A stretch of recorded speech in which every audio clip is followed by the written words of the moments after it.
ఇదండి సాయంత్రం పూజ వచ్చేసి సోమవారం సాయంత్రం పూజ అన్నమాట. ఈరోజు ఇప్పటి వరకు కూడా ఉపవాసంతోనే ఉన్నానండి. ఈశ్వరుడికి సన్నజాజుల పూలతో మాల కట్టి వేసానన్నమాట. బాగుంది కదండి. ఇటు వచ్చేసి లక్ష్మీదేవి, లలిత అమ్మవారండి. చాలా బాగున్నారు కదా. నాకున్నంతట్లోనే నైవేద్యం పెట్టుకున్నా. ఫస్ట్ వచ్చేసి జాంపండు పెట్టుకుని డ్రై ఫ్రూట్స్ పెట్టానండి అమ్మవారికి. ఇకపోతే ఈ సోమవారం పూజ విశేషం ఏమిటంటే శివలింగం చూసారా, స్ఫటిక శివలింగం అన్నమాట. ఏంటంటే సాయంత్రం వచ్చి ఉపవాసంతోనే గంధముతోటి విభూతితోటి పుష్పాలతోటి శివాష్టోత్రాలు చదువుతూ అభిషేకం చేసుకున్నానండి. చాలా మనసుకు ప్రశాంతంగా అనిపించింది. వెండి పువ్వులతోటి చామంతి తామర గింజలు అనమాట. తామర గింజల దండ తెలుసు కదా మీకు.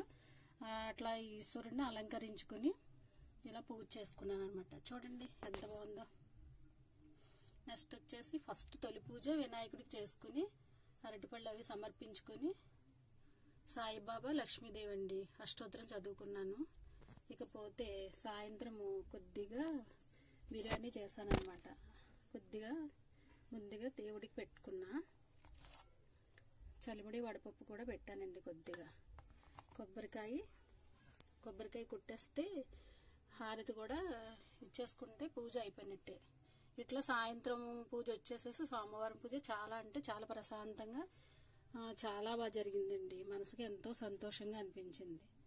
ఇదండి నా పూజ. బాగుంది కదా. ఫైనల్ లుక్ చూపిస్తాను చూడండి. ఓకే ఫ్రెండ్స్, ఫస్ట్గా నేను తులసి పూజ కూడా చేసుకున్నాను. అది కూడా చూపిస్తాను చూడండి. Okay friends.